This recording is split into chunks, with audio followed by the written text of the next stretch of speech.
Në Argjentinë është zhvilluar super ndeshja mes Boca Junior dhe River Plate-it.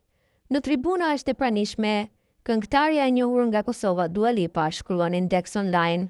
Ajo ka veshur një fanellë të kombëtares së Argjentinës dhe po shikon një nga derbit më të mëdhenj dhe më të nxehtë në botë. Kujtojmë që Dua Lipa është një adhuruese e madhe e futbollit dhe ajo shpeshherë shkon për të shikuar edhe ndeshjet e Premier League.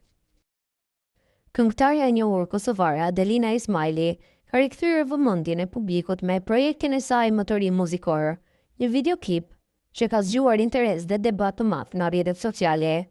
Kënga e cila pritet të shënojë një nga rikthimet më të komentuara të artistes pas një periudhe të gjatë pauze, është realizuar pjesërisht në Izhvilën e Milan Radojčić, një vend që për shumë njerëz mban ngarkesë të fortë historike dhe politike.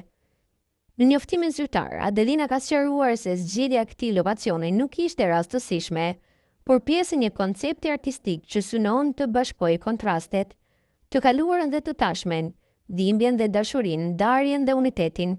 Sipas saj, qëllimi i projektit është që të përcjellë mesazhin e paqes, harmonisë dhe dashurisë për vendin, në një formë që kombinon elemente të kulturës shqiptare me një stil modern e simbolik. Megjithatë, publikimi i videoklipit ka ngjallur reagime të shumta.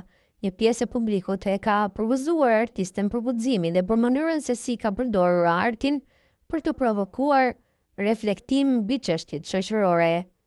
Të tjerë, ndërkohë, e kanë kritikuar për zgjedhjen e vendit të xhirimit, duke e konsideruar si një normalizim simbolik të një hapësire që lidhet me figura të kontestuara politike rajonale. Në reagimin e saj publike, Adelina ka mbajtur një ton të qetë dhe reflektues. Ajo ka theksuar se arti nuk është gjithmonë komod, por shpesh është mjet për të hapur biseda të nevojshme shoqërore. Unë nuk kam dashur të provokoj, por të tregoj se dashuria për vendin mund të shprehet edhe aty ku dikur ka pasur ndasi. Arti është më i fortë se frika, ka deklaruar ajo.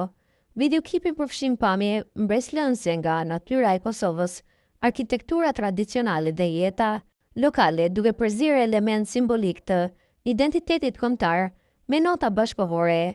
Pavarësisht debateve, një gjë mbetet e qartë. Projekti i ri i Adelinës ka arritur të ngjallë diskutim publik dhe të rikthejë emrin e saj në qendër të skenës artistike shqiptare, si një artiste që nuk ka frikë të sfidojë kufijtë mes artit, historisë dhe politikës.